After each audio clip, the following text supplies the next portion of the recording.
அன்பு நண்பர்களே, அனைவருக்கும் அன்னை சமையல் உமாவின் அன்பான வணக்கங்கள். இன்னைக்கு அன்னை சமையலில் பார்க்க போகிறது ஹோட்டல் பன்னீர் மசாலா தோசை. ஹோட்டலில் நம்ம விரும்பி சாப்பிடுவோங்க. இன்னைக்கு வீட்டிலே எப்படி சுலபமாக செய்யலான்றதை பார்க்கலாம் வாங்க. பன்னீர் மசாலா தோசை எப்படி செய்கிறதுன்னு பார்க்கலாம். இப்போ தோசைக்குள்ளே வைக்கிறதுக்கான பன்னீர் மசாலா ரெடி பண்ணிக்கலாம்.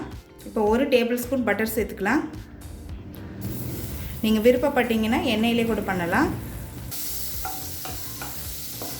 இப்போ அடுத்து பொடியாக நறுக்குன ஒரு வெங்காயத்தை சேர்த்துக்கலாம்.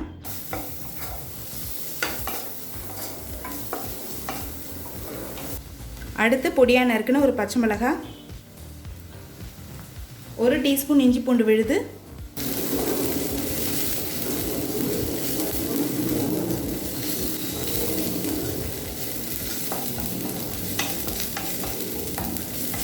இப்போ வெங்காயம் நல்லா வதங்கிடுச்சுங்க. அடுத்து ஒரு தக்காளி சேர்த்துக்கலாங்க.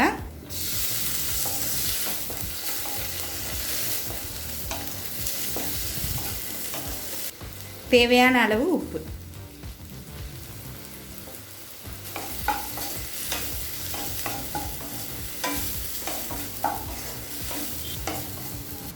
அடுத்தது 1/4 டீஸ்பூன் மஞ்சள் தூள்,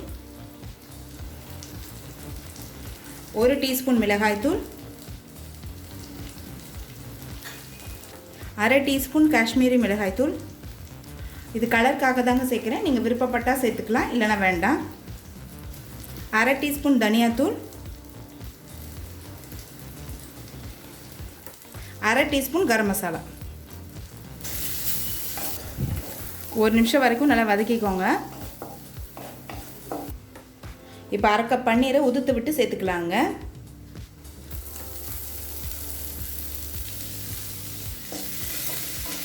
நல்லா மிக்ஸ் பண்ணிக்கோங்க.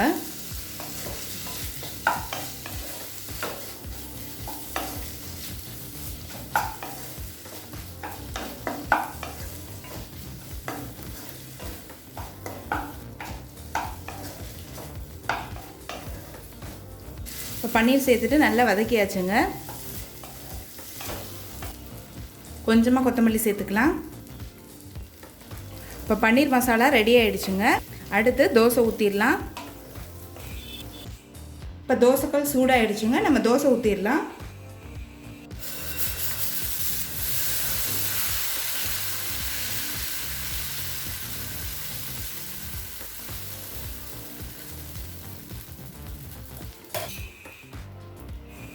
இப்போ தேவையான அளவு எண்ணெய் சேர்த்துக்கலாங்க.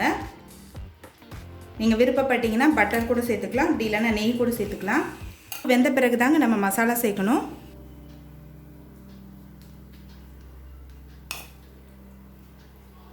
எந்த அளவுக்கு தேவையோ அந்த அளவுக்கு வச்சுக்கோங்க, போதும்.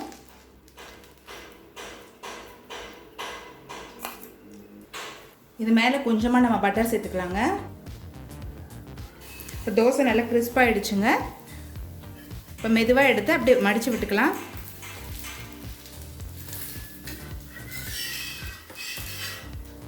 சூப்பரான பன்னீர் மசாலா தோசை ரெடி ஆகிடுச்சுங்க. இப்போ இன்னொரு தோசை ஊற்றலாம்.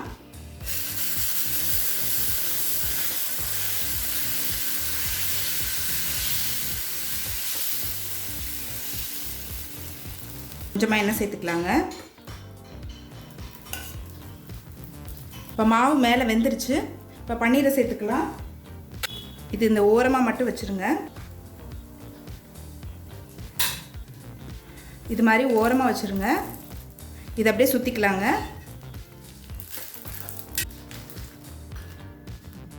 நீங்கள் இந்த மெத்தட் படியும் பண்ணலாம். இப்போ சூப்பரான பன்னீர் மசாலா தோசை ரெடி ஆகிடுச்சுங்க. சர்வ் பண்ணிடலாம்.